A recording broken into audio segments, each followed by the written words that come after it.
Hello and welcome to the All 12 Signs video series for the Capricorn New Moon that's happening on the 11th of January 2024. I will be reading for Capricorn and Sagittarius in this video. My name's Chloe. I work with card divination, astrology, and I channel energies through my body. As you can see, my hands are moving around right now. This is independent of my conscious thought, drawing in energies from different dimensions to help us heal, help us clear stuck energy, and open up portals to source to get us more in alignment with our soul's frequency in this incarnation. It is a form of light language. It's just a physical form. For new viewers or regulars who've not caught any of the previous videos, so I've been channeling energies through my body in this way for the last 2.5 years. I'll be coming up to 3 in May, and a couple of days before the Sagittarius new moon, the vocal side of the light language got activated.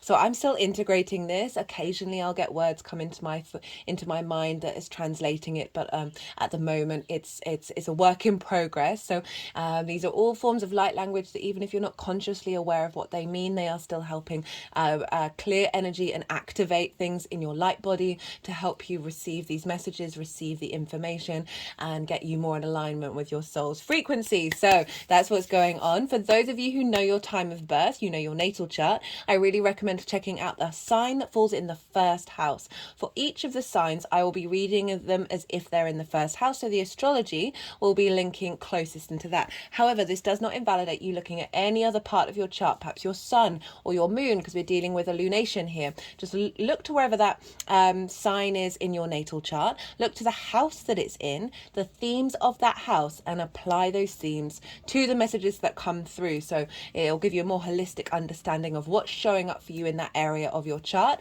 All parts of your chart will get activated, but those might be the couple that you want to look at to give a sort of more full rounded understanding with your rising sun and moon sign.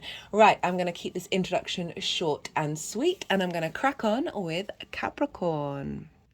Capricorn rising. How you doing, Capricorn?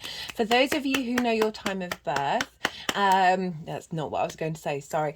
For those of you who Capricorn doesn't fall in the first house, which is your rising sign, where your ascendant is, look to the house that it does fall in your natal chart. Look to the themes of that house and apply those themes to the messages that come through. So as if that Capricorn energy with all the connotations of your natal chart, astrological points, celestial bodies, themes of house have now all moved to the first house. So take what resonates, leave what doesn't.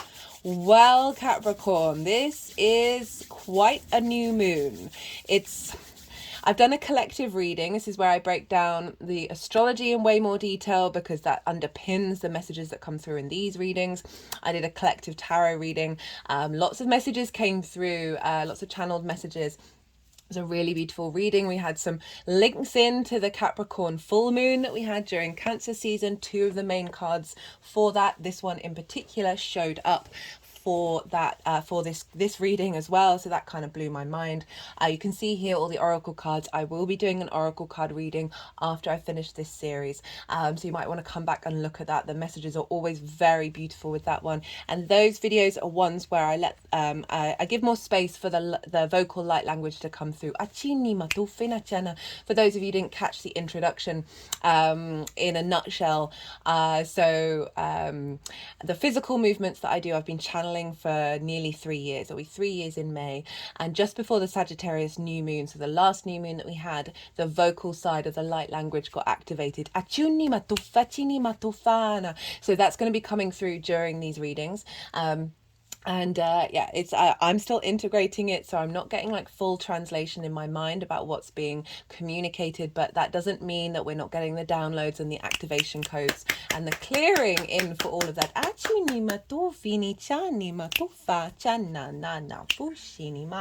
Right, Capricorn. So regardless of whether Capricorn is your rising sign or not, you've got this new moon in that sign, and this is a conjunction. This marks a new beginning, and so the moon is activating activating a new cycle in the Capricorn area of your chart that will unfold over the next 6 months, wherever that is.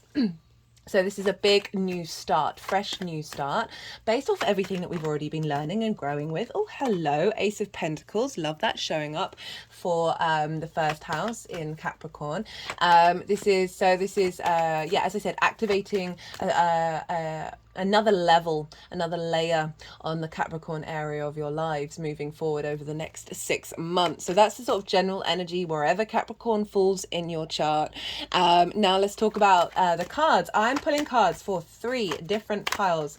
By the way, this deck I used for, so I change decks every solstice and every equinox, and this was the one for the winter solstice, and I took this to Glastonbury with me while I was there, so this got charged up while I was there, just to let you know why there's a change of deck for those of you who are regulars. Now, right, so I'm pulling cards for 3 different piles.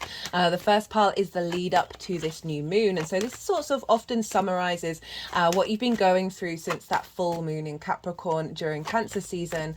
So just the unfolding of that, what lessons you may have been learning, often highlights some difficult things that have shown up that you've been working through, I've noticed with a lot of the readings, as well as things that you've achieved over that period. And so with everything that unfolded from the downloads that we received at the full moon in Capricorn, this is that unfolding that's then taking us into the new part of the cycle. So that's the second pile, which is how this energy is manifesting in your vessel, what downloads you're getting that will then unfold, right? So I work with 6-month cycles from the full to the new moon to the full moon of that sign. Sometimes things, I get messages come through about what might be happening around the time of the lunation, but what I really focus on is what energy is being downloaded into your vessel that will then unfold over the next 6 months. And this is based on the foundation of the collective reading, where I break down the astrology in way more detail and how all the planets and celestial bodies are talking to one another at the exact time of the new moon. And so that will, if you want to go watch that, I really recommend it. I love the collective readings. I get to be a bit more esoteric. I get to talk a little bit more about certain themes and ideas, and the soul's journey, particularly with these new moons coming off the bat of that Aries hybrid eclipse that we had last year. So you might want to go check out to see what that baseline is for the second pile, and then the tarot will add on a particular slant to that for the Capricorn area of your chart. And so the third and final pile is how all this energy is manifesting moving forward. So this is what with the unfolding, what's sort of coming out of that download that you'll then see come into fruition over the next 6 months. It might not take that long, sometimes it can be quicker, and so those are the 3 piles. So new moons are a great time to set intentions. This is because the moon is getting a reboot in the Capricorn area of your chart. Anytime a celestial body comes in contact with the sun, it's called a conjunction, called a cazimi. We've got a sun moon cazimi, we get them every year, not every year, goodness me, every month.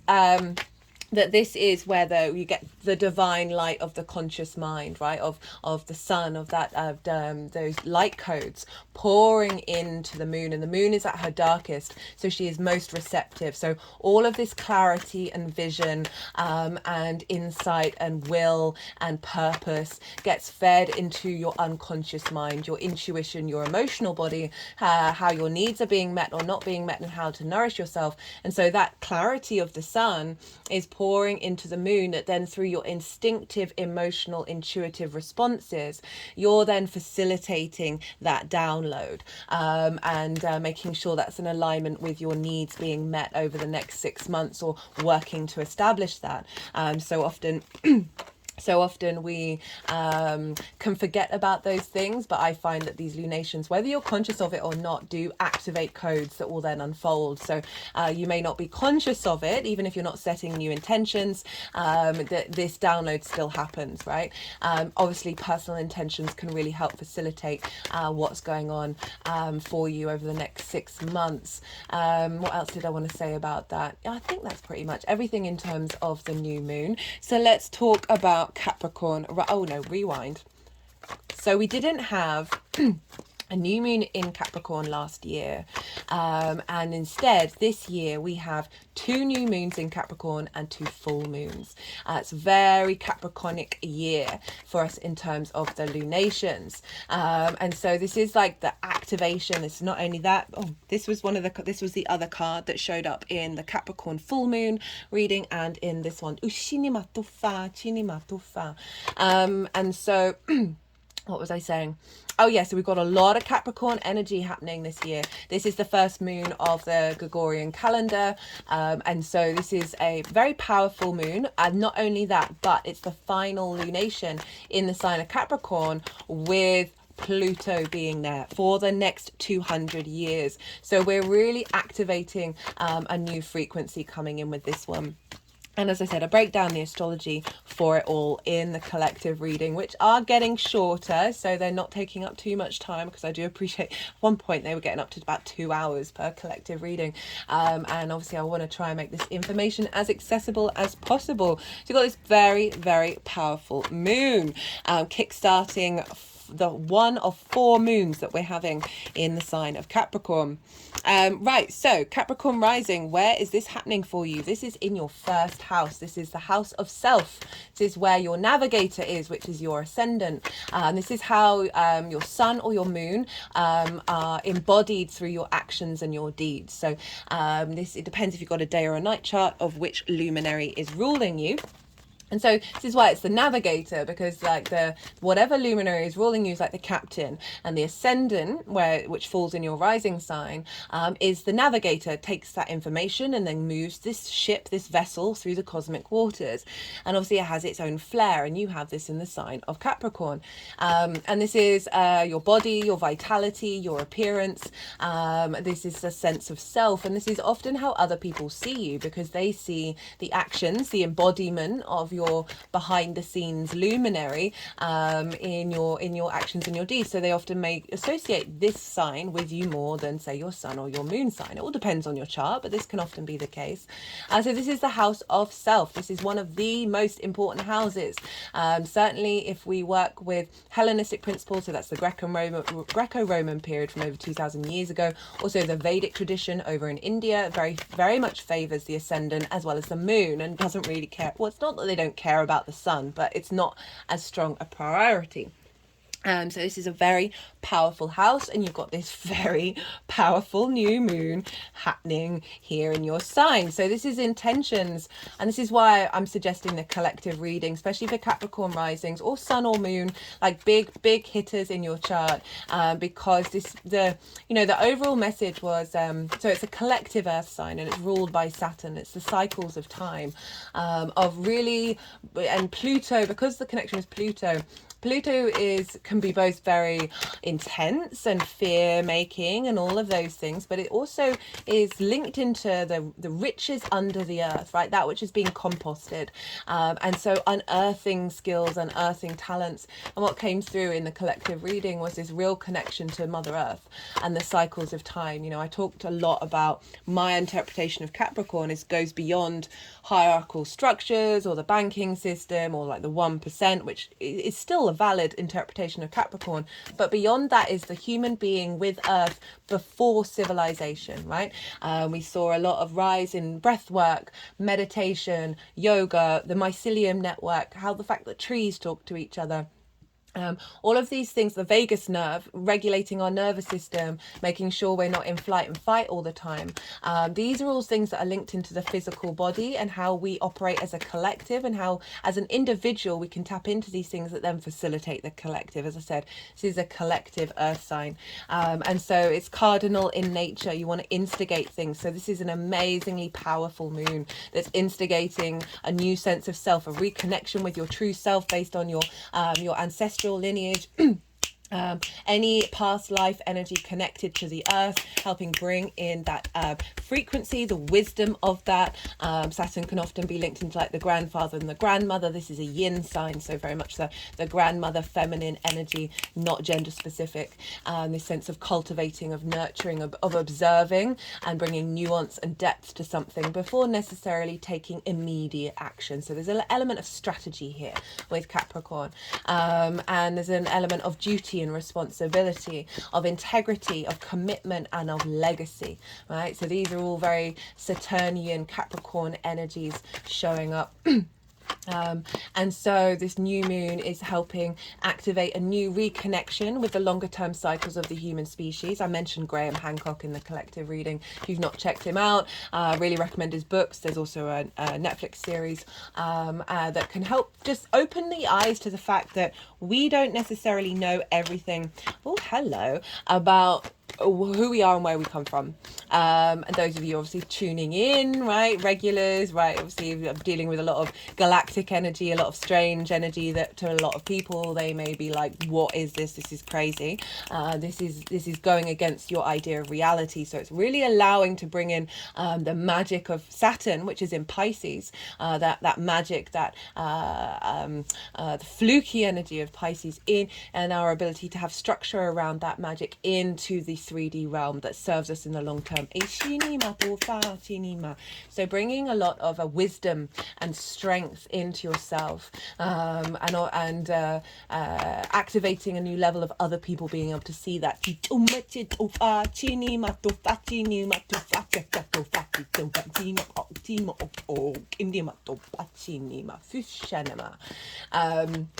Really activating a new cycle of taking care of your body, of getting your character in alignment with integrity. I always say to clients, if you're ruled by Saturn, Capricorn, so working with Saturn, it's important to figure out what's integral to you aside from like the immediacy of certain situations. What matters to you in the long term? What are your fundamental truths that would serve you cycle after cycle after cycle after cycle, and start walking your talk. And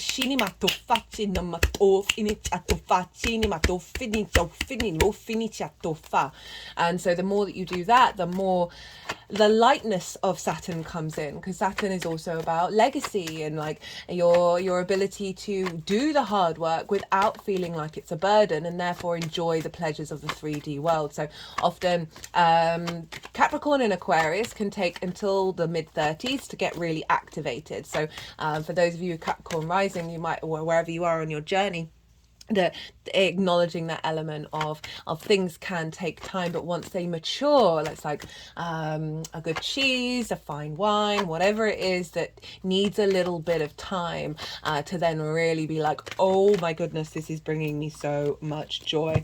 That's the kind of energy that can show up with Capricorn after a time. So why else is this absolutely a phenomenal moon?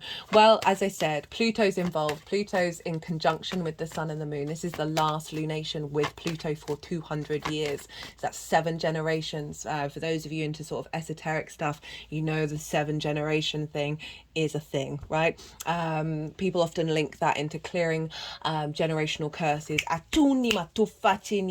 arguably with this lunation, we're activating a new cycle that is helping clear out all that has come before in terms of scarcity and fear, and if you think, worry about resources and all of that, and how we treat the earth, and being in scarcity mindset and greed as well, that this can lead to not being in harmony with the ecosystem that we are a part of. We are nature, right? We so separate ourselves from it, and that is not the point. And the more that this new moon can help activate you being more in alignment with the ecosystem within your sense of self, and using Pluto to help transform, to help bring in magnetism and power within yourself that isn't diminishing other people's experiences, but allowing you to feel that confidence and be able to look fear in the eye and be, hey, I see you, you are an illusion.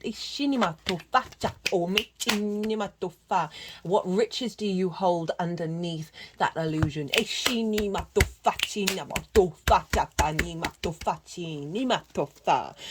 Ooh, right, okay. So let's talk some astrology.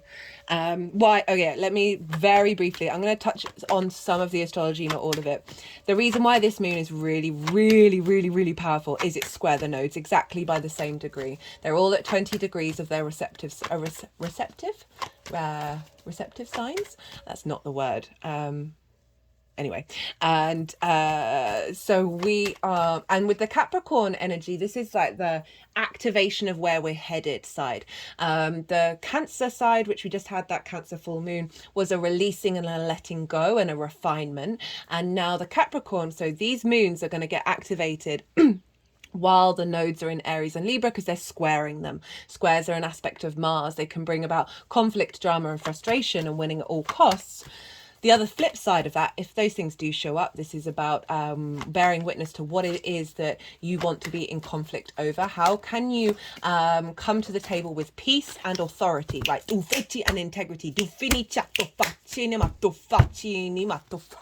energy's been quite ferocious is too strong a word, but certainly very there's a dominance that's coming through with the channeling.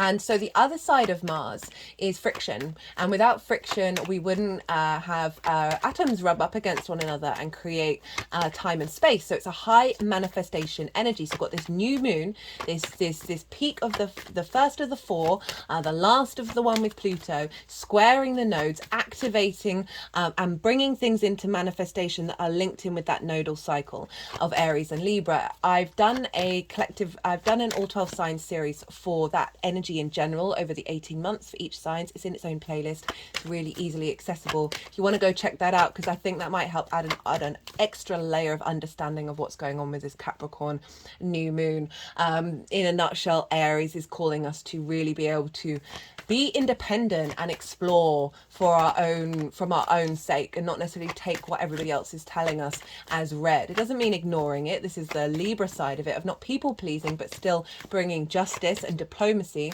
to the way that we move socially, that is not diminishing our independent spirit. And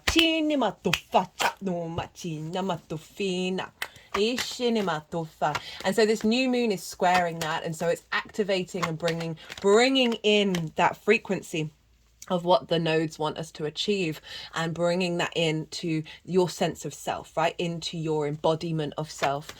So super powerful. Mars is also hanging out in the sign of Capricorn. Mars loves being in Capricorn, so it's its favorite place to be. It is exalted in this sign. It loves a job to do. It loves strategy. It loves planning. It loves knowing that its actions that it is taking is serving the long term. And so that's going to be there for a while. So you've got a real powerhouse of Mars moving through your sense of self, that's then going to help you have the motivation and drive to implement what's being planted and seeded at this new moon. Now, it's not just the first house we want to look at, because we want to look to the ruler of Capricorn, and that is Saturn. And so wherever Saturn is impacting what's going on with this moon. That was also a card that came up in the collective reading. And so Saturn is over in the sign of Pisces. Pisces for you, Capricorn rising, is in your third house. This is your house of your environment, your day-to-day, the things that you do on a day-to-day basis, the places that you go, the people that you interact with. This is also the house of communication, and it's called traditionally the house of the goddess. And this is where we bring our big picture philosophies of the ninth house into our day-to-day, putting meaning into our day-to-day. Saturn's been moving through there for a while. I've done 3 series with Saturn. The first one, if you've not seen any of them, I do recommend the first one in the introduction, especially because you're ruled by Saturn, so it's going to have a bit more of a weight to it. In the first series, in the introductions, I talk about Saturn in Pisces, Saturn with Neptune, Saturn in relationship to Jupiter, because traditionally Jupiter rules Pisces. You also might want to check out the All 12 Signs series, even though that was for the original Saturn direct motion, just because I talk about the themes of Saturn in that house in way more detail. The second series is about the retrograde. The third series is the current transit of Saturn moving direct. So that's still live, all in their own playlist. So third house Saturn, more responsibility around your day-to-day, more responsibility around your local community, as well as figuring out your own authority in the way that you communicate, and bringing meaning into your day-to-day. Saturn can bring about restrictions and limitations, but it does so in order for you to understand the depth of your authority and your integrity moving forward. So often that can be challenging. However, Saturn in with this is sextiling Mars in Capricorn, and so this influence of how you communicate and how you move about your day to day is influencing this new moon and new you, right? Of making sure that that authority, that legacy, that commitment that Saturn is bringing is influencing this new frequency that's coming through in this new moon. Now, as I said, Saturn is in Pisces, which is ruled by Jupiter. So we want to look to where Jupiter is, because Jupiter is obviously influencing Saturn. And Jupiter is in your 5th house of your creation energy, the house of good spirit. No, the house of joy. I apologize. This is creation energy. Everything that I'm going to say stems from that. The pleasure principle. This is not just linked into that of an intimate nature, romantic nature. This is absolutely anything of finding pleasure in the day to day, right? We get it a bit twisted and focus mostly on that side because there's the mammalian part of us, well, there's the life part of us that just wants to breed and expand, but it is finding joy in every moment of the day. This is play, amusement, fun, games. This is also, it is linked into dating and sort of romance, and as well as children, both literal children, your own children that you work with, creative pursuits that you birth into the world that can feel like children, as well as your inner child. Now, Jupiter has just gone direct, right? Went direct at the end, right at the end of the year, just before the new calendar year.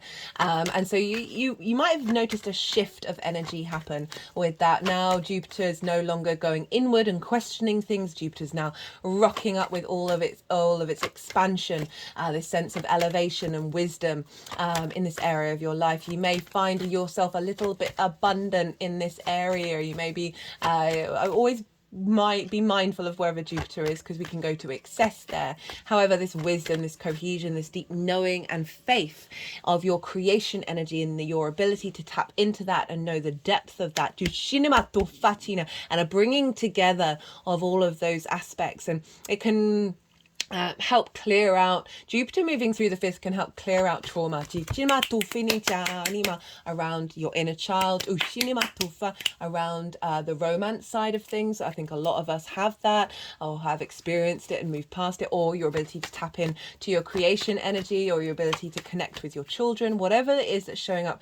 Jupiter is now more expansive and now providing a sense of abundance here in your 5th house of your creation energy, and you'll be able to tap into your spark of who you are, is now feeding into how you communicate and how you bring that to the table in your day to day. So though Saturn can be serious, it's being ruled by Jupiter that's in a very favorable house, that's trining your Capricorn energy, so you're getting a lot of wisdom and elevation that way, that is then allowing this sense of joviality and generosity to mingle with, hey, where are we headed in the long term? This is very much, what are we thinking long term, what's important to us, and how to bring that into being. And play, the joy of life, is key and fundamental. You've got the Empress card showing up here, which is the ruler of Taurus. It's Venus. So Jupiter's helping mitigate a lot of seriousness that may feel overwhelming and a bit too steely, a bit too heavy. Jupiter's helping with that, and Jupiter's ruled by in Taurus, ruled by Venus. So we got to look to where Venus is, and Venus for you is in your 12th house. And this is the hidden house, the house of mysteries. This can be a really heavy house.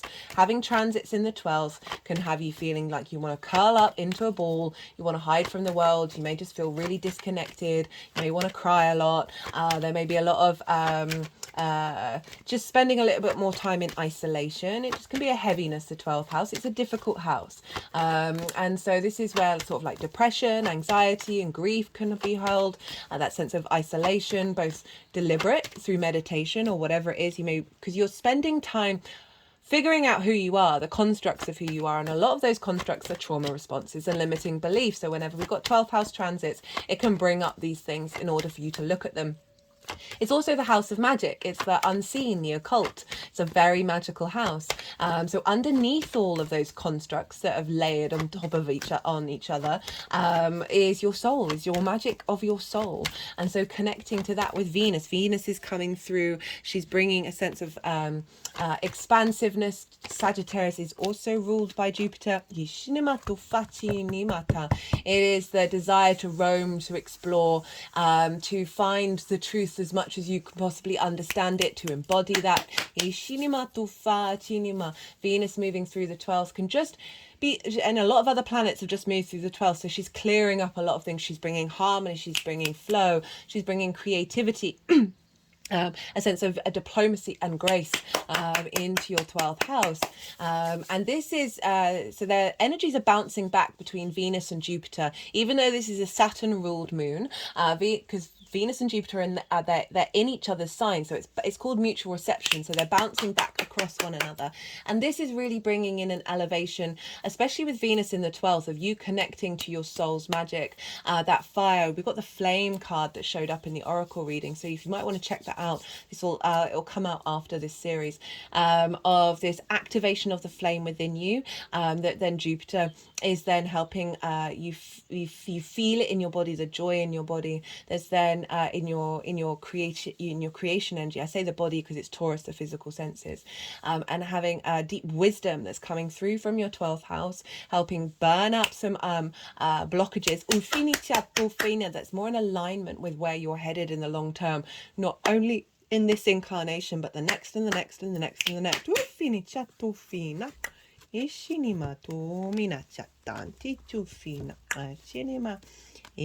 That was also came up in the collective reading. Right, they put the deck down. That was a lot. What else? Was there anything else? Oh, Venus is conjunct. Oh no, it's in the collective reading. So we just had the Yang Day action side of the reading, and all the go, all the stimulation, all the extrovert, all the information. Now we're going to have a little bit of yin, night, rest and digest. I'm going to go consciously quiet, soften my mind and allow the energies to really flow through me. They'll do some energetic work, whether that's physical movements or the vocal, light language. They'll probably move the cards around, and then they'll put them into the 3 piles, and then I'll bring the tarot back into the astrology afterwards. I call you to soften your mind as well. You just had loads of information. Let that all settle. See what you think you've been working on over the last 6 months in terms of who you are, about what new stages you want to work with, of understanding yourself as well. That can be a really big one with the first house. And what sort of intuitive hits are coming up for you. If you're watching this after the event, you're not missing out on the messages. As I said, I work with 6-month cycles, and I still feel like at times all at once, guys, as well as linear and as well as cyclical and as well as probably other forms that we're not consciously really a clue to, that you can still set those intentions even if you're watching it after the event. Right. Ishinima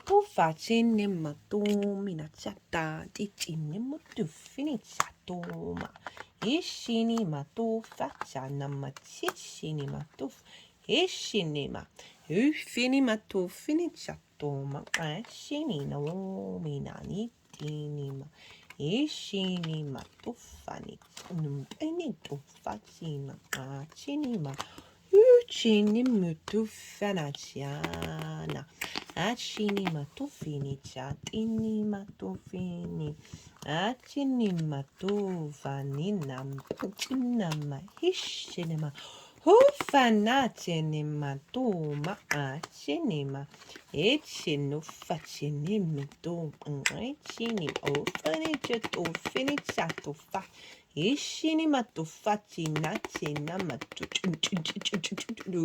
shinima Hufinima chinima to fanichan chinima to ishinima to finima tan ishinala to fana ishinima na ishinima to fi ishinima to fana chinino to fanicha to fatina to finima Ufinima tinima to facana ishinima hufinina chini alala manu manina chunyet inima to fa Ichini matufa tini ma ushini matufa ni matu. Ichini matufa chini matufa chini ufa nini matu china. Ishina matufini mata. Isha ala matuma china uchina mata. Isha uchina machina. China mata tena. Uffacini matani matu mina chani na uffacina bachu ishini matufani matufa. Okay, Capricorn. I wanted to really touch very quickly. Jupiter, Uranus is trine this moon in Taurus, and Juno, the asteroid linked into commitment in Virgo, is also trine this moon. It's forming a grand Earth trine.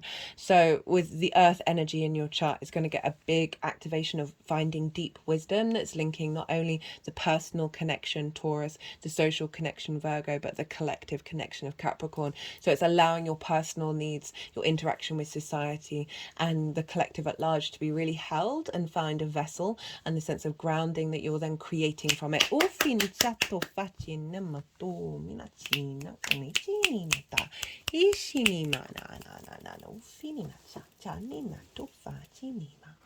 Right. Actually, I'm just going to pause and drink some water because okay, so we have for the lead up to this new moon, just wanted to just say quickly, you have 2 4s. There's the 4 of wands as well, I'm pretty sure. Yeah, 4 of wands. So you've got a 4 at the beginning and a 4 at the end, and when we get duplicates like that, it's about rebalancing, and 4s are linked into safety and security. My hands are just sort of on my shoulders, like crossed over my arms, a sense of feeling safe and secure in your body. Again, it's linking into what I was saying about Pluto, of like clearing away a lot of ancestral blood lineage, as well as soul lineage, or linked into earth energies that may have brought about a heaviness and a resistance within your body. It's coming into balance. Right, so we've got the 9 of wands, we've got the 3 of swords, we've got the 4 of pentacles crowned by the hanged man. So that full moon energy is like, that is a completion, there's an activation code that then unfolds over the next 6 months leading up to this new moon, and it feels like what you've been working on has been these are difficult energies, right? But reclaiming your power and finding wisdom with it, in a nutshell. So the 9 of wands, this figure feels like they've been on this rodeo for a long time, and they've been battered and bruised, and they're in the defense mode. They're like, okay, I'm still gonna stand up for myself, but I'm kind of exhausted, right? And just that feeling of isolation. There's a real strength of character with this energy, but it is kind of like, do I have to go another round? Like, can I have a timeout? Does it always have to be this way? And whenever this card comes up, I'm like, do you need to be in that defense mode, right? Is there a situation where you can sort of flip it and make peace with it? But what I'm getting with this, especially with that collective reading that I did, was this is about your life cycles, right? Not just in this incarnation, but within each incarnation, energies from those previous difficulties show up in this lifetime, and they can show up in nuanced and varied ways that aren't exactly the same as before, but there's certainly that same energetic frequency of like, I'm still standing, but does it always have to be like this? And I feel like that full moon helped bring about, because this vision card showed up in the full moon and in this one, of finding a new vision, finding a new perspective. And so with that full moon, with then unfolding of like releasing a lot of this energy and working through this energy. We've got the 3 of swords as well, and you know, this is one of, not this symbol, but in the Rider-Waite, it's one of the most obvious cards of the deck, right? People, even if they don't know tarot, they can understand what that means, where things and situations, ideas, constructs, other people have altered your heart frequency and have caused it to be restricted, and there's an element of grief and of pain around this. of heartbreak. Ashini matufa, chini matufa. There may have been lingering, and this doesn't have to be romantic. This can be just sort of perhaps not being seen, not being understood, your sense of self being a little out of sorts, and just bringing about this sense of distortion in the way that your navigator is moving through the world based on this energy, right? Because you know the swords are moving through the heart. The heart has an electromagnetic field of 3 feet, the mind of 2 inches, right? The Egyptians used to chuck the mind away and keep the heart. There's a lot of energy in our heart, and when it's restricted, this can bring about distortions. This can bring about repeating of cycles. Ashini matofa chini matofa shini ma ishini matofa chani matofa shatofa chini matofini achini oshini matofa. And it's come with the 4 of Pentacles. Now I read this in a different way to a lot of people. I see this as finding your inner sovereignty. Ishini matufachini, 4s of stability. Ufini chatufa. This figure has the peace symbols in this particular deck, right? It's usually the pentacles, but these are peace symbols in this one. Underneath their feet chakras, over their heart chakra, and above their crown chakra. This individual has a crown representing sovereignty. This represents your internal, your physical power of your vessel. Ishinima to fenichanima. There's an element of feeling protective around this, and trying to build on this and establish this and bring more depth to it. But it's still, I'm still getting this sense of navigation, of still incorporating ishini matufa. And I say that because the Hanged Man is on the top, and the Hanged Man represents limbo. It represents finding a new perspective but still being in a state of pause while you're integrating and updating. This is the only card in the tarot that has a halo representing divine wisdom. Odin, the Norse god, was upside down on the world tree for 9 days and 9 nights, and at the end of it received the wisdom of the runes. So this sense of divination from source energy, from creator, from God, whatever you want to call it. The Hanged Man showing up is saying you've been in a state of contemplation, and knowing that things haven't quite moved forwards. And that's for all of us collectively, really, because we've had so many retrogrades this year. It's not until the end of January when all the planets will be direct, where we're really going to see more forward momentum. But this is saying that all of this, what may have come up, there may have been situations, or it may just have been a reconnection to this energy, you may have got triggered over little things, that this is about finding your own sovereignty through looking at things from a different perspective. And bringing in a lot of strength. And a lot of sort of a divine illumination. Yeah,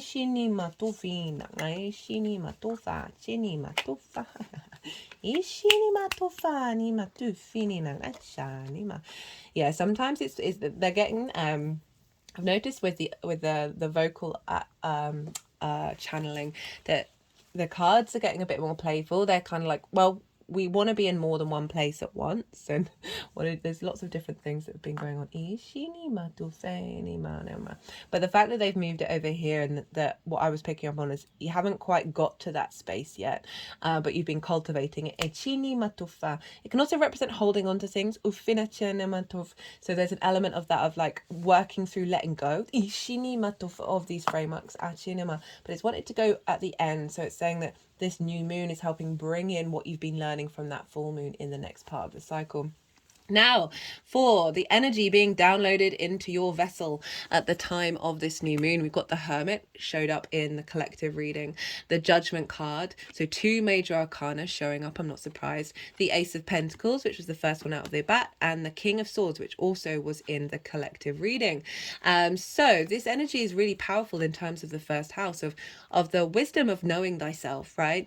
Of knowing your embodiment, getting to understand yourself. The King of Swords, there's clarity and vision, and being able to take action on these new frequencies that are coming in, and have a real strength of character with it, sense of integrity. And the King of Swords is, we'll listen to what other people have to say, but if it's like they really know what they know, and it's going back to that integrity that I was talking about with Saturn, like this is you walking your talk. but having the clarity of mind to do so. So often we can instinctively do so, but our minds may be all over the place and second guessing ourselves. This is saying like the sovereignty and the authority of that king energy, that of being able to be like, let's move forward, let's keep going. But I really love that you got a king showing up for that energy download of like really integrating the maturity. Ushini matofa, chini matofa, with the Hermit and the Judgment card, right? So this is, the Hermit is divine inner wisdom, and so, you know, they're on top of a mountain, there's this higher perspective, and it's really going inward and finding that wisdom within you that is then going to unfold over the next 6 months. Again, matching with that King of Swords, of not second guessing yourself in the same ways, of seeing the long term, of seeing how you want to embody yourself ishinima in the long term, what really matters to you, and really being able to reconnect to your earth energy. This is Virgo, right? But the Hermit, good at talking to animals, good at talking to the trees, finding the wisdom in the cycles of time. Ishini matufa. But overall, having that for the first house new moon of this is what's coming through, is this sort of wisdom that isn't bound by social convention. Ashini matufa, ushini matufa. With the Judgment card, this is basically resurrection. You see here, these figures are being raised up by this angel and the frequencies that's coming out of the trumpet.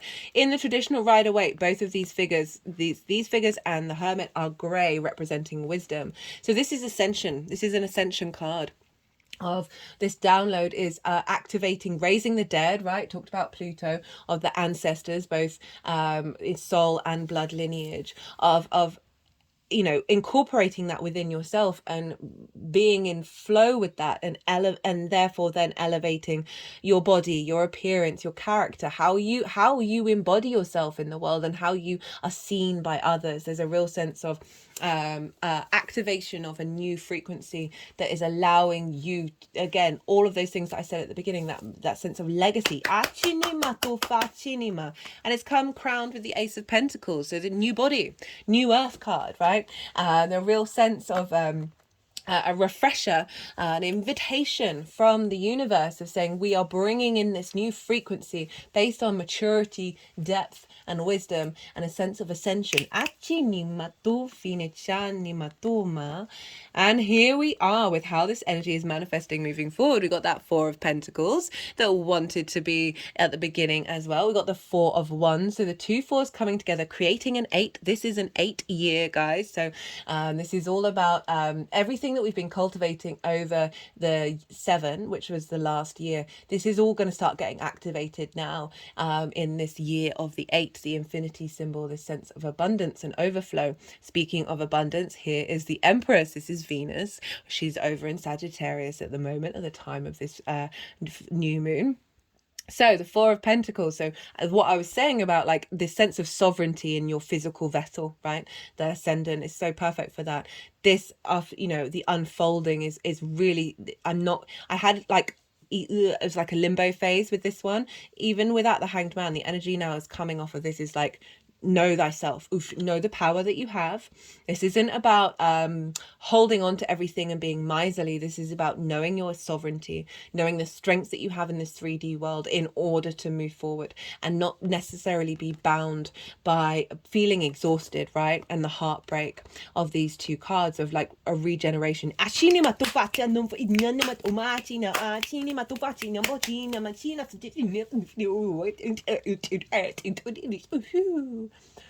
Oh, sometimes they're very weird. Right, so we've got the Four of Wands. This is celebration.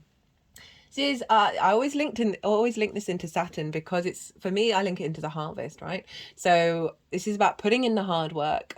And then celebrating when the bounty comes in, when the harvest festival is happening, with like-minded people as well. And what I'm getting with this one is like that earth energy, the wisdom keepers of the earth energy that you're linked into, are celebrating after the, you know, how it unfolds and manifests moving forwards, are celebrating the work and the commitment that you're putting in to bring your frequency into an alignment, which will then actually lighten your load. And there's a celebration here. There's a real marking of it was potentially other people seeing you and celebrating you as well. And this is the Empress card. This is Venus. This is a fertility, abundance, feeling good in the 3D world. Couldn't ask for much more for that one. In the way that you understand yourself, the way that you embody yourself, this sense of grace, this ease, this flow, this love, this connection, this fertility, this abundance that you're bringing in. And if we link that all into the 3rd, 5th and 12th house, right? So the way that you express yourself, the way that you find meaning in your day-to-day, that is getting elevated. And that maturity of the Hermit, the Judgment, and the King of Swords, of being able to express yourself in a way that brings depth and maturity and clarity. Then boosted by Jupiter of saying, well, we want to feel good, we want to enjoy, we want to get creative, we want to feel abundance. And that's cropping up with the Empress, and also the Ace of Pentacles of, you know, the physical sensations in your body, and a renewal of that, and finding more joy and creativity. They're moving back to Venus in the 12th house of working through a lot of difficulties. Finding a sense of flow, a sense of resurrection of those, a clearing out of those trauma responses and limiting beliefs, and an activation of your magic that's leading to this abundance. Right, let's pull some clarifiers for you, Capricorn. How long have I gone? Oh, well, only 50 minutes. That's about normal. Right, let's see what wants to show up for you, Capricorn. For this, oh, hello, we did, oh, no, flip back over. Oh, we got karma, domino effects. As I said, that Pluto energy of clearing out a lot of karma from not just this lifetime. Ishini matufa, chini matufa, ishana matuf, let's get one more for you, Capricorn, because that's just sort of recreating. The Hanged Man wanted to come out again, so really sort of highlighting that you've had to go through some difficult stuff to reorientate your perspective, right? And let go of. I got the Hierophant. This is Taurus. Trainer, wisdom, understanding, mentoring. So as I was saying that, this sort of highlighting the completion of the pause of the Hanged Man that is then activated by the wisdom of the Hierophant, of like really knowing yourself now, and really being able to embody that. And this is over in your 5th house of your creation energy, of like being able to bring that fun and joy and play into this maturity.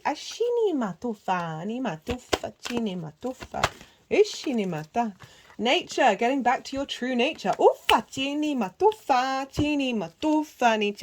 just got cut the deck and got personal growth.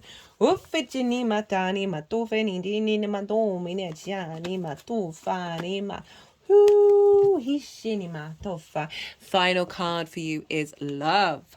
Love thyself, right? And it's a difficult journey, that one. That's a difficult journey because we live in a very dense energy that is linked around shame and fear, and are we good enough? Are we doing enough? And this yin moon is really calling us to pause and realize the longer term cycles, and that we've got time, whether it's in this lifetime or the next. It's not about sacrificing this one, but just giving yourself a bit of grace, right? Right, Capricorn, I'm going to leave it at that. That was a great reading. I hope you enjoyed it. Be good to yourselves, Capricorn. Be good to those around you. And most importantly, be well until we meet again. Sagittarius rising. How you doing, Sagittarius?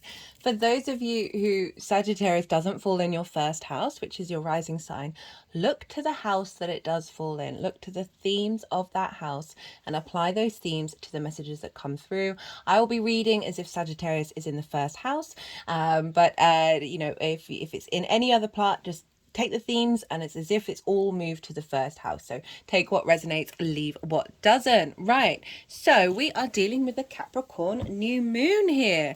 This is a big moon. I've done a collective reading on this one. And this is the last moon that we're going to have in the sign of Capricorn or with Pluto for the next 200 years. So, every time, I swear, these moons, they're just as, or they're all important anyway. Right, so let's talk about what's going on here. So regardless of whether Sagittarius is your rising sign or not, Sagittarius and Capricorn are next door to one another. This is called inverted. They don't traditionally have a traditional aspect, right? A traditional line of sight and how they communicate with one another. The way that I like to visualize this in the inverted, then sitting next door to each other, is imagine you're sitting next to somebody, but you're both facing forwards, right? You're both looking straight ahead. So you can't see them. You don't have that sense of clarity of vision. However, you can sense that somebody's next door to you. You can, all your spidey senses, all the millions of senses that we have go ding, ding, ding, ding, ding, ding, ding. And so through osmosis, we're doing energy transfer. It may not be straightforward and like direct and clear, but it's happening on a subtle energetic level. This is more sort of in the quantum level, right? Activating the atoms and the subquarks, and infiltrating and melding and blending with one another. I find these moons to be just as powerful as ones with more traditional aspects, but they there's an element of a sort of a softness to it. It's not, as I said, it's not so direct, but there's still a lot going on. And even though I said subtle energy, that doesn't mean that it's any less. It's very powerful subtle energy. For those of you who didn't see the introduction, regulars or new viewers who haven't sort of seen any of my more recent videos, I've been channeling energies through my body for the last nearly 3 years now. And just before the Sagittarius new moon, hey Saggies, my vocal light language got activated. So I'm still integrating that. It's still coming into balance. And so yeah, bear with me while that's happening. At the moment, I'm not getting that many words in my head of translation, but that doesn't invalidate the experience. We don't have to be consciously aware of the energies for it to have any effect on us. So this helps clear a lot of energy, it helps do a lot of activation codes. The energy's been quite feisty for this reading, for these readings. Which has been really interesting to witness, because it's very yin energy, but there's a lot of feisty energy showing up of being like, we're getting an alignment. Right, so I'm pulling cards for 3 different piles.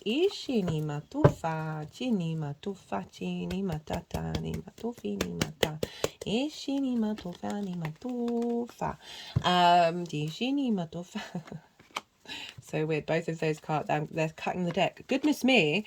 Right, so I've had to practice because I like shuffling for jumpers, because then I'm like certain I know that that's what was meant. My intuition works in very different ways. I don't have much water in my chart, so my ability to connect can be a little bit distorted. But they're really wanting me to start cutting the deck and like learning to have a bit more trust in that. And these 3 cards just cut the deck. These 3 cards all came up in the collective reading. Goodness me, as did that one. Not the strength though. That's for what's going on, Sag. That one did. Okay, the only one so far. Okay, 2 now. Okay, so where was I? Oh goodness me, I haven't even got onto the astrology yet. Right, so I was pulling cards for 3 different piles. I don't know if they might want to pick the deck up and pull some more cards. The first pile is the energy from the full moon in Capricorn and leading in the last 6 months. Like, what have you been working through? Often sort of difficult things show up with this pile just because full moons can bring great benefits and boons and wonderful things, but they're then helping us for the next part of the cycle. So often like any threads of difficulties may show up. So what you've been working over the last 6 months leading up to this new moon. The second part is the energy of the moon itself. I work with 6-month cycles, so I see lunations as downloads of portals where we get downloads and activation codes that will then unfold over 6 months. So the baseline of pile 2 comes in the collective reading, where I break down the astrology of the moon itself, like how all the celestial bodies are talking to each other, and that narrative is at the base of pile 2, but with a tarot on top will be specific to the Sagittarius energy. So do go check out that collective reading. This is quite a moon. I can't lie. This is a big deal. This is the first of 4 moons in Capricorn this year. So there's a lot going on in the Capricorn area of your chart. So it might really help to go watch that collective reading. As I said, talk about the astrology. I pulled collective tarot. Lots of channeled messages came through during that session. There's lots of oracle cards here as well. I'll be doing a separate oracle card reading after I finish this series, so that'll go up at the end. And they're always a lot of fun. I'm letting the light language take up a little bit more space in those readings, just because I'm aware of people's time. Right, so third pile is how this energy is manifesting moving forwards.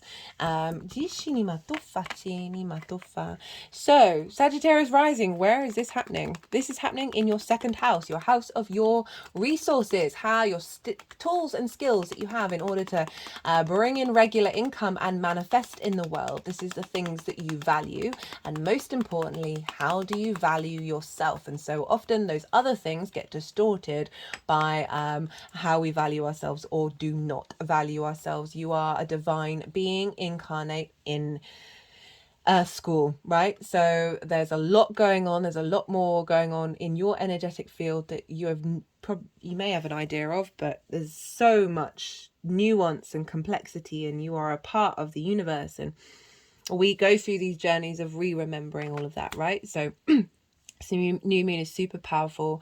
It is square the nodes in Aries and Libra, and this is so this is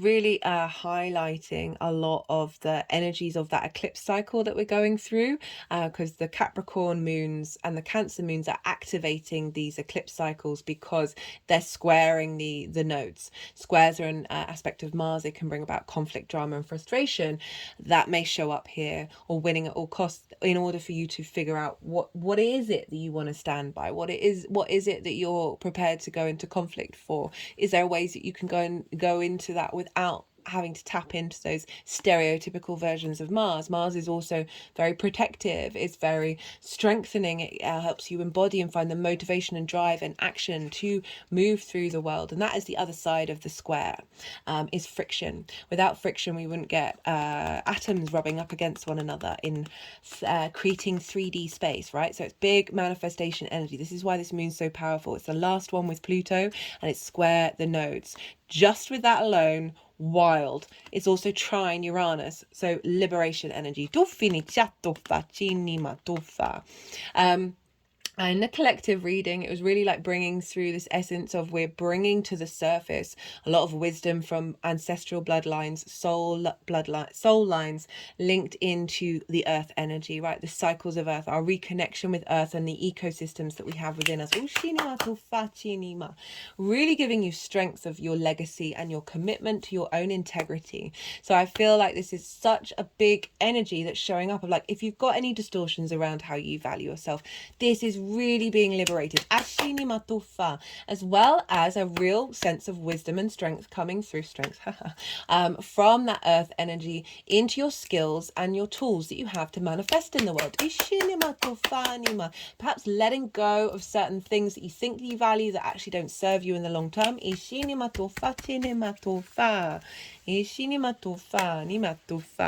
Now I'm going to talk a little bit about the astrology. Because we're dealing with Saturn, we are, and by the way, all of this is like through osmosis feeding into your first house of how you embody yourself, or your Sagittarius energy. As Saturn rules Capricorn, and so we want to look to where Saturn is, because whatever's going on with the ruler of a sign is affecting and influencing the signs that they rule. Saturn rules Capricorn. It's over in your 4th house of your roots and your foundations. It's often where the ancestors lie, right? The roots and for where we come from, as well as your parental figures, the roof over your head, and the things that you do in private. Saturn moving through this sign is giving you a lot of responsibility and duty around figuring this out, strengthening your foundations. It may bring up difficulties during its process of doing so, but trust me, this is going to serve you for the next 30 years. If you've not seen any of the Saturn transits series that I've done, I do recommend them. They're in their own playlist. So too with the nodes, with the Aries and Libra. That's got its own playlist as well, and that's for the whole 18-month cycle. I did collective readings for that. The Saturn one, the first one, I recommend just because I talk about the themes of Saturn in the fourth house in way more detail. In the introductions, I talk about Saturn in Pisces. This is squaring your Sagittarius energy, regardless of whether Sagittarius is your rising sign or not. So mutable signs are really being affected by this Saturn transit. So if you've not seen those, check them out.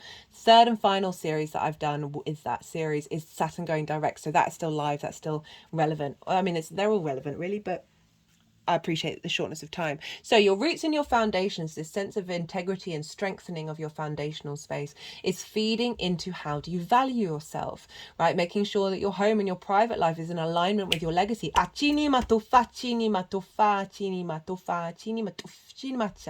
You may have found yourself doing perhaps working from home for a little bit, that may have influenced a deeper understanding of yourself because you're not necessarily in social scenarios where you may not have been valued or appreciated.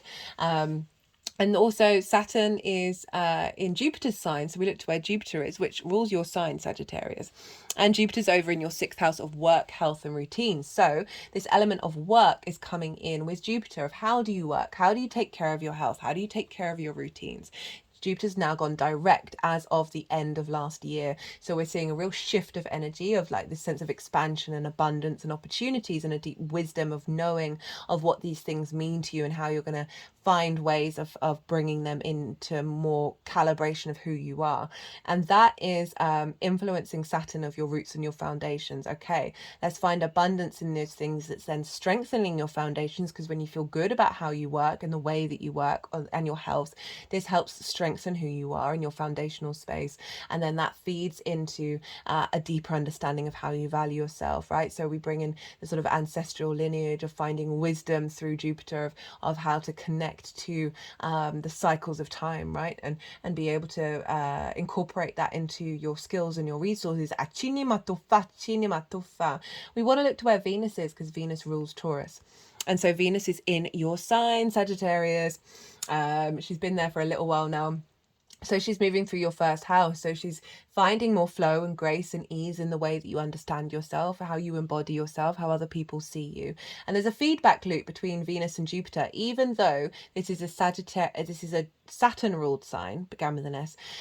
Venus is in Jupiter's sign. Jupiter is in Venus's sign. It's called mutual reception. So they're bouncing back, but the two benefics are governing this moon, which is why it's feeling quite powerful in its grace and the strength that it's bringing through from Saturn, of this embodiment of self, of Venus wanting to highlight this new frequency of you that's then feeding into the way that you work, that's then activating the strengths and foundations and the wisdom from your ancestors, that's then feeding into how you value yourself. So this sense of value of Venus moving through the first, we can often feel really good with that transit, is then pouring into this new moon.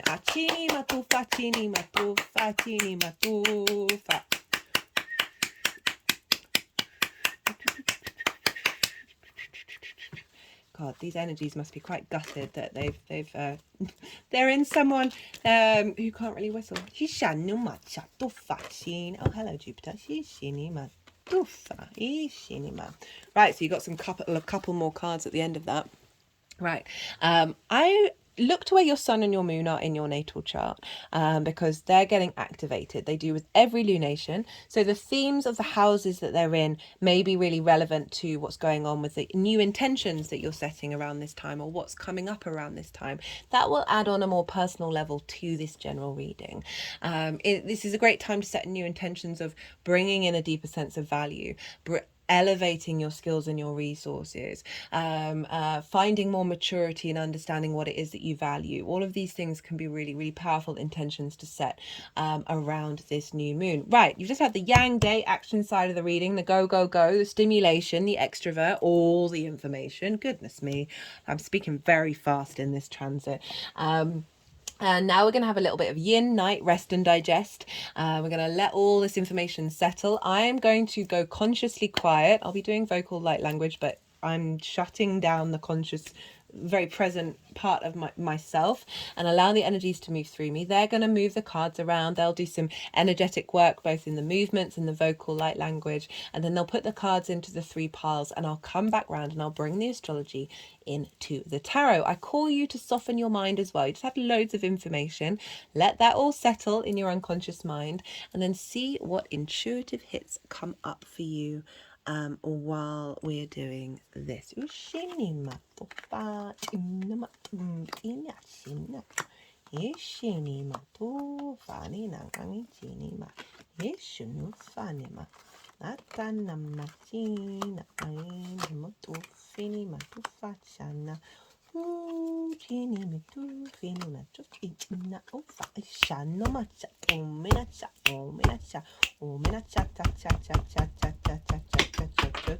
wonder what just fell off. The sunstone. Let me pick that up actually.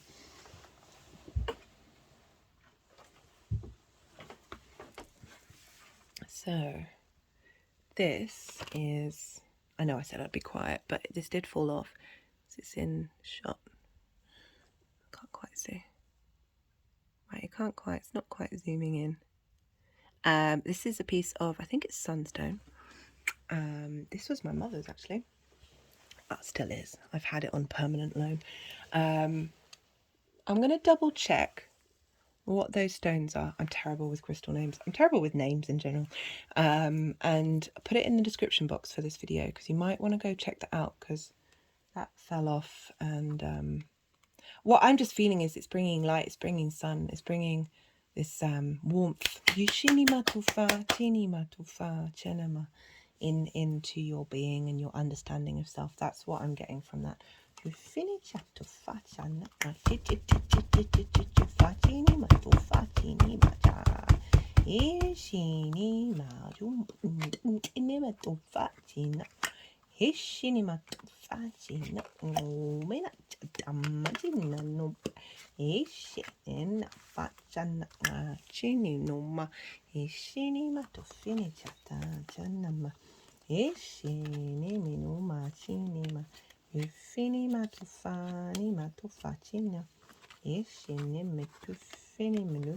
got a lot of cards here.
Shini matufa.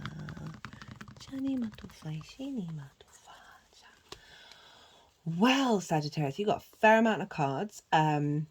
Pretty powerful spread. Right, so this is the lead up to the new moon. So this is the things you've been working over since the full moon in Cancer season. We've got the Five of Pentacles. We crossed by the Nine of Swords and crowned by the Strength card, the Queen of Swords, and the Three of Wands. So big energy here. And what I'm getting is so this is the scarcity, right? This is being left out in the cold, right? This is not feeling supported. You see these figures, they've clearly been outside of the limitations, blocked off from everything else for quite some time, right? And if we think about the second house of how do you value yourself, or perhaps not being able to tap into your resources in the way that you'd like, this is a real sense of, as I said, a scarcity mindset.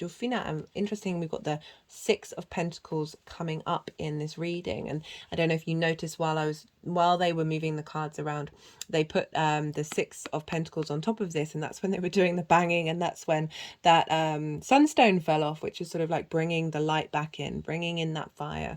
And it's crossed with the Nine of Swords, right? So the Nine of Swords is like worrying, having a lot of things, or just it's either having a lot of things that you're worrying about while you're sleeping, or worrying about things that you can't control, and losing sleepless nights and being in a state of anxiety, a state of depression. So it can just, you may have been going through situations that have felt quite overwhelming, but it's crossing it. So it's not like fully upright. So it's kind of half upright, half reversed. So there's a sense that you've been noticing old patterns around scarcity.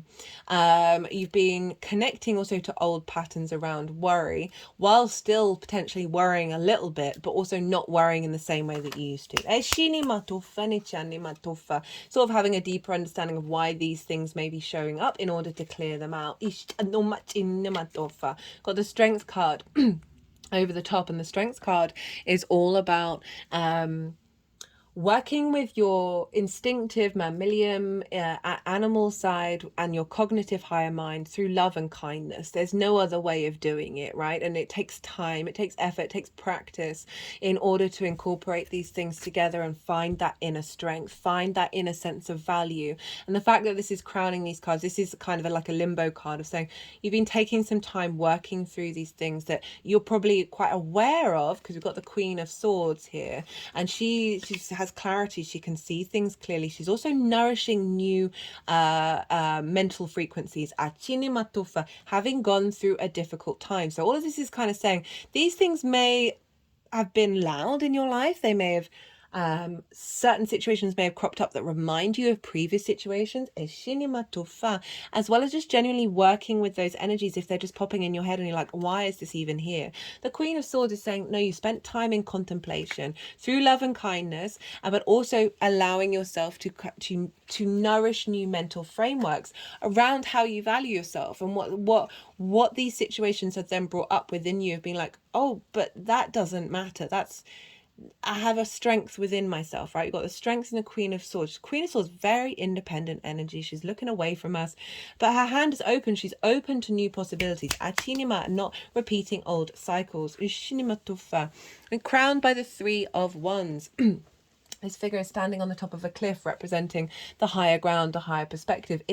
They're about to start a new journey, right? This is the activation of the new journey of where you're headed and what you're doing. In terms of this is either understanding your true value or understanding the skills and the tools that you have, and now perhaps you've had an upgrade in them, and now you're then going to be spending time cultivating that.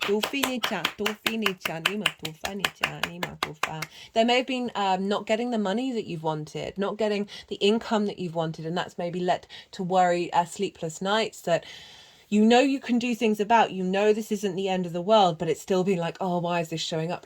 But you've given yourself the patience to kind of like take that step back and have that maturity with it, and being like, and prepared yourself for this new journey that you're going on. Ooh, right. Then we've got the energy of the moon itself. So this is what's being downloaded into your vessel that will unfold over the next 6 months. As I said, the collective reading energy is underneath this. That's the baseline, and this is on top of it. We've got the Six of Cups, Six of Pentacles. Whenever we get duplicates, this is a saying of rebalancing, of bringing things into harmony with one another. And then we've got the Nine of Pentacles and the Wheel of Fortune. This is great for the second house, right? Of how do you value yourself, things that you value, and the skills and the tools that you have in order to manifest in the world. It's not just money, but it's regular income, right?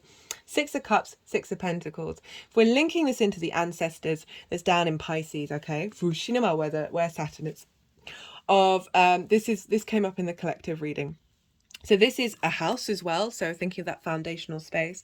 This is the biggest house in the tarot. And this figure is offering something from the past to help you see abundance in it. So clearing out a lot of limitations. And then these cards of sixes are very protected. They're offerings from the universe.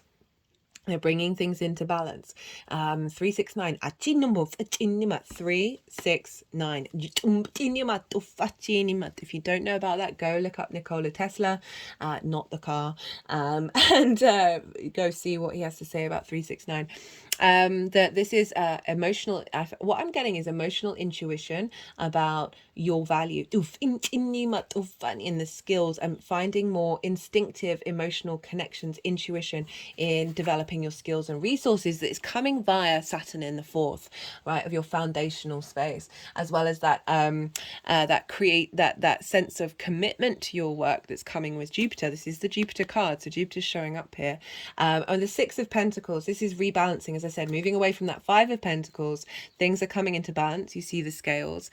These figures who were in the card five, are now being offered something in order to help get them beyond into a space of sovereignty, into a space of beyond scarcity. So this new moon could see this. This energy is being downloaded into you. That's you acknowledging that you are worthy of being in balance. You are worthy of being recognized. You are worthy of your value. You are valued. This card for me. This is also a Saturn card. I find it's like giving something from a higher vibrational level that's helping you realize your true value. There's also can be a rebalancing around finances if that's been a struggle, perhaps earning a bit more money than you're used to, as well as an offering from the universe of activation of skills, especially because Jupiter's in Taurus, which is another earth sign of like how you work, right, rather than working from a space of scarcity and fear, which can often block things, of working from a space of balance and abundance. And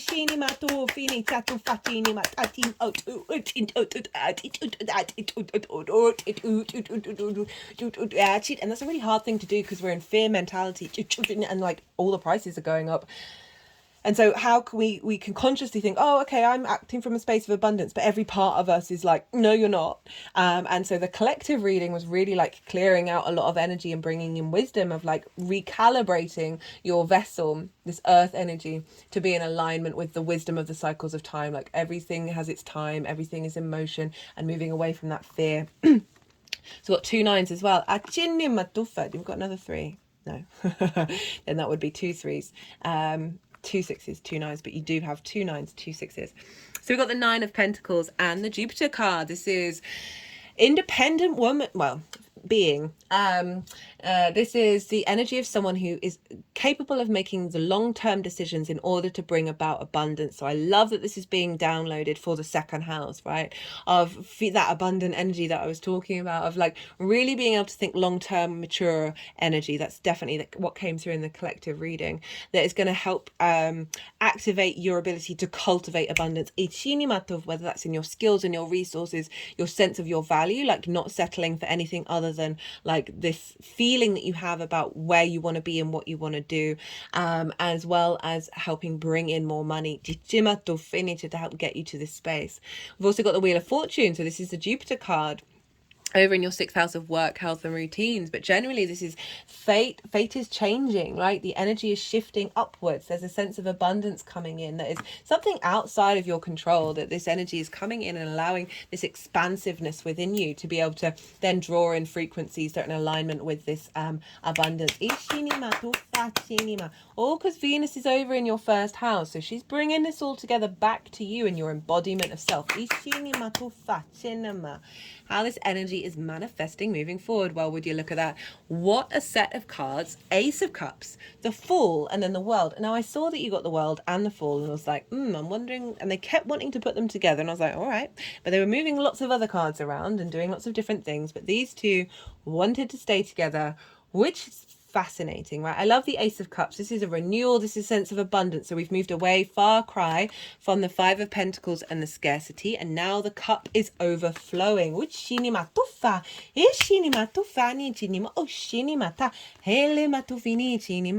Doves of Peace. There's a sense of tranquility. There's a sense of knowing. This cup is overflowing. It's allowing you to really enjoy and take pleasure in your skills, take pleasure in yourself, value yourself from a place of deep love, and knowing that you are the universe manifest.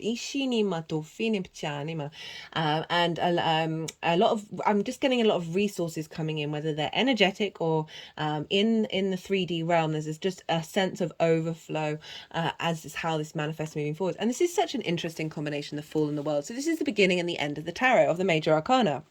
Right, the Fool is operating from a heart space. There's a real sense of stepping into a new dimension. And the World is this sense of completion.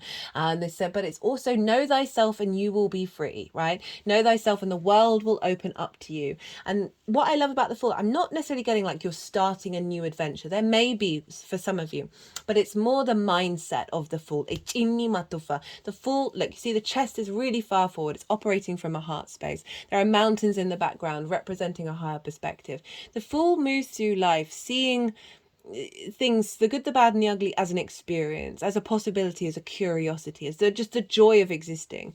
And I feel like if you bring that energy into how you value what you value, that frequency then resonates with all those other themes of the skills, of the manifestation, because you're way more open to receive. And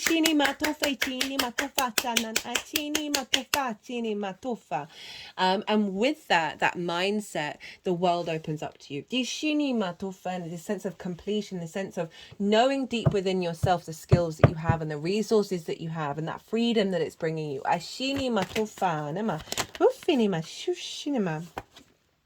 We've got the World card, renewal, rebirth, reincarnation, celebration. So we've got double the world. So it's really saying you will know what you are, and this is breaking out of old structures that have been limiting you. I don't think we need anything more from that deck because that was just a straight out clarification. The message that wanted to come through. Let's get some clarifiers from the numerology deck. Let's see what wants to come through. Oh, my third eye is getting quite is throbbing. We just got spiritual partnership.